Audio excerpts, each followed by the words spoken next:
This is Dr. Professor Anele Hammond, 19 qualifications, 3 PhDs, and a pilot's license. You are not ready for this video.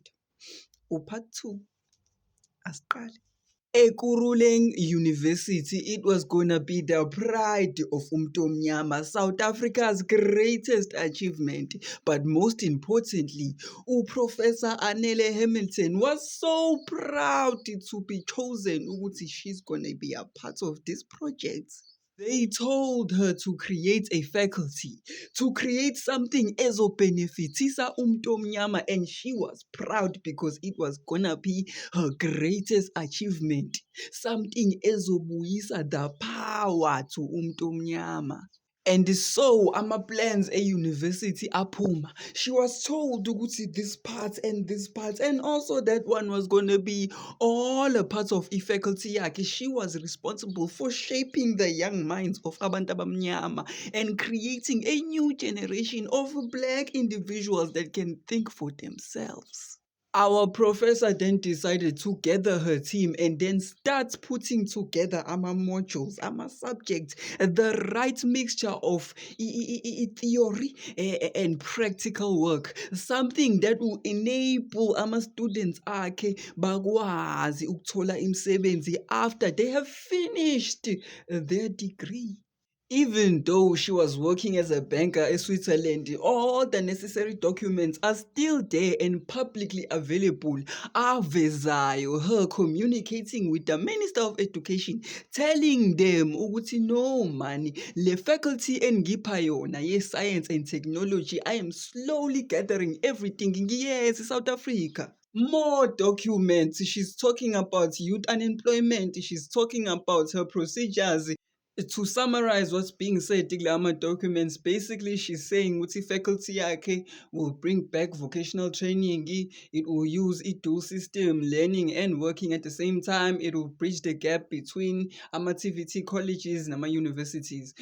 All of this, she's just saying ukuthi instead of just classroom learning, students will gain real work experience so that when they graduate, they get a job faster. Why this project is important? It will reduce youth unemployment. It will create skilled, job-ready graduates. It will also encourage companies to help train students. Unfortunately, iBank thizeni started to notice when Professor Anele Hammond invested 11.9 million of her own money towards the project and towards improving faculty science and technology le abamphe yona.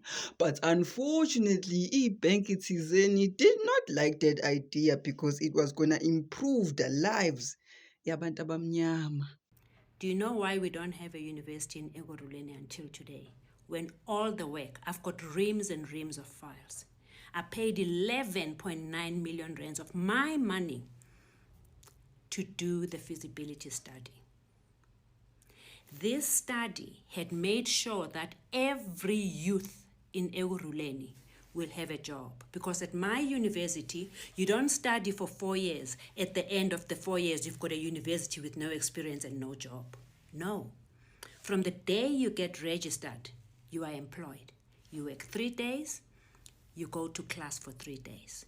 So by the time you graduate in 4 years, you've got a 4-year degree and you have 4 years work experience. You've never borrowed anybody's money. You've been earning from the first day. It was such a beautiful project. My contract for the money I had raised was very strict.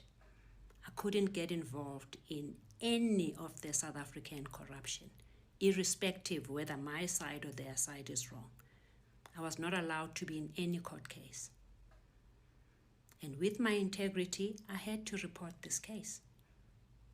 I lost the funding. That's why until today, we don't have a university at Ekurhuleni. Go and ask Councillor Masina. I was ready. My documents are still ready. My feasibility study is still ready. I lost that money because of the Standard Bank fraud. Today, our children are still unemployed. are still not qualified, are still not educated. The program was so comprehensive and holistic. We taught children skills that we as Black people were deprived of. It was a beautiful program. We lost it because of Standard Bank.